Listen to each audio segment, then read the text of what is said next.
Hai, bismillahirrahmanirrahim. Assalamualaikum warahmatullahi wabarakatuh. Perkenalkan, nama saya Taufik Hilmi Muzaffar dari peserta kredensial Mikro Mahasiswa Indonesia. Pada kali ini, saya akan menyampaikan sedikit materi tentang pendidikan administrasi perkantoran. Semoga teman-teman dapat memahami dengan baik. Untuk yang pertama yaitu pengertian administrasi perkantoran. Administrasi perkantoran adalah suatu kerjasama secara sistematis dan terkoordinasi menurut pembagian tugas sesuai dengan struktur organisasi dalam mencapai tujuan secara efektif dan efisien. Lalu di sini ada tujuan administrasi perkantoran. Di sini tujuannya ada 7 poin. Yang pertama, menyediakan data dan informasi secara lengkap kepada pihak-pihak yang membutuhkan untuk pelaksanaan tugas organisasi secara efektif dan efisien.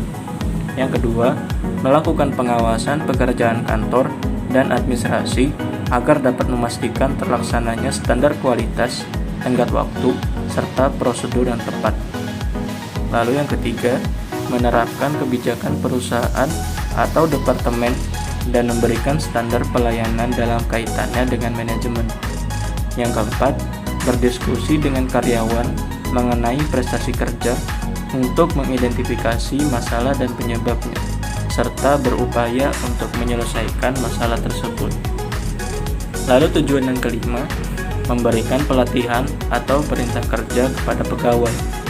Yang keenam, melakukan verifikasi, pemantauan, serta evaluasi kerja dengan membuat laporan terkait kegiatan produksi, pengiriman, dan penggajian. Yang ketujuh, melakukan proses perekrutan karyawan mulai dari wawancara hingga memilih pegawai. Lalu di sini ada tujuan umum administrasi perkantoran, yaitu teknisi atau memiliki manfaat dan daya guna. Lalu ekonomis, harganya pantas atau sesuai dengan yang seharusnya. Lalu psikologis, yang memberikan kepuasan. Lalu di sini ada fungsi administrasi perkantoran. Di sini ada 5 fungsi. Yang pertama adalah fungsi rutin, yaitu fungsi administrasi yang memerlukan pemikiran minimal mencakup pengarsipan dan penggadaan. Lalu fungsi teknis, yaitu fungsi administrasi yang memerlukan pendapat, keputusan, serta keterampilan perkantoran yang mumpuni. Lalu ada fungsi analis, yaitu fungsi administrasi yang memerlukan cara berpikir kritis dan kreatif, serta kemampuan memutuskan sesuatu dengan cepat dan tepat. Fungsi yang keempat yaitu fungsi interpersonal, yaitu fungsi administrasi yang memerlukan analisis dan penilaian sebagai dasar dalam memutuskan sesuatu, serta keterampilan dalam berkomunikasi dengan orang lain. Fungsi yang terakhir yaitu fungsi manajerial atau fungsi administrasi yang memerlukan perencanaan, pengorganisasian, pengukuran, dan memberikan motivasi. Tugas administrasi perkantoran itu apa saja ya? Jadi tugas yang pertama adalah 1. Menerima panggilan telepon. Biasanya seorang admin kantor bertugas untuk urusan komunikasi melalui telepon, menerima dan melakukan panggilan melalui telepon dari pihak luar. Yang kedua, yaitu membuat agenda kantor. Dari komunikasi melalui telepon tersebut, kadang ada relasi yang ingin bertemu dengan pimpinan perusahaan atau divisi lain. Nah, tugas administrasi perkantoran juga harus menyiapkan agenda untuk kegiatan-kegiatan semacam ini. Lalu tugasnya adalah entry data perusahaan. Nah, yang menjadi tugas utama di setiap kantor untuk pekerjaan ini biasanya adalah masalah entry data. Data transaksi dari klien, data informasi konsumen, dan lainnya harus direkap. Tenang, tidak semuanya direkap sendiri. Lalu, tugas yang terakhir adalah melakukan arsip data. Agar data mudah dikelola, maka perlu dilakukan pengarsipan. Ini juga yang menjadi tugas administrasi perkantoran, sehingga data dokumen dan apapun itu bisa terorganisir dengan baik. Di sini ada ruang lingkup administrasi perkantoran. Jadi ruang lingkupnya ada dua.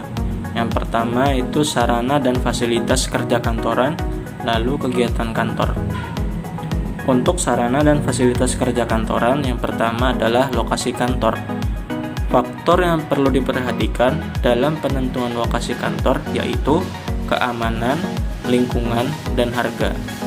Yang kedua adalah gedung. Faktor yang menjadi perhatian dalam penentuan gedung yaitu gedung tersebut dapat menjamin keamanan dan kesehatan karyawan dan memiliki fasilitas yang memadai. Dari ruang lingkup kegiatan kantor, yang pertama adalah perencanaan perkantoran atau proses menentukan arah kegiatan kantor dengan meninjau kembali faktor-faktor yang dapat mempengaruhi tercapainya tujuan kantor. Yang kedua, pengorganisasian perkantoran. Jadi, pengorganisasian perkantoran yaitu pengaturan sejumlah fungsi organisasi dengan fungsi-fungsi meliputi pembagian tugas dan pekerjaan untuk efisiensi dalam organisasi perusahaan. Lalu pemeliharaan hubungan kerja yang baik dengan atasan maupun dengan bawahan. Nah, tadi adalah sedikit pembahasan dari administrasi perkantoran. Lalu kita akan sedikit belajar tentang soal-soal evaluasi. Untuk soal yang pertama yaitu apa pengertian administrasi secara luas? Jadi, pengertian administrasi secara luas adalah kegiatan kerjasama yang dilakukan manusia ataupun sekelompok orang atau masyarakat hingga tercapainya sebuah tujuan yang diinginkan. Lalu soal yang kedua adalah berikut ini merupakan salah satu fungsi pekerjaan kantor, yaitu menyediakan informasi atau keterangan bagi pimpinan organisasi untuk membuat keputusan. Soal yang ketiga adalah prosedur pengurusan surat. Prosedur pengurusan surat masuk dengan menggunakan sistem buku agenda adalah yang pertama, dilakukan penerimaan dahulu, lalu penyortiran, pencatatan, pengarahan, penyampaian, dan yang terakhir adalah penyimpanan. Kemudian, tempat penyimpanan arsip yang penggunaannya memerlukan alat bantu perforator adalah di sini ada dua, yaitu Ordiner dan Maps Nel Hector. Soal yang kelima adalah petugas yang bertugas untuk mengantarkan surat langsung kepada alamat yang dituju disebut, yaitu kurir.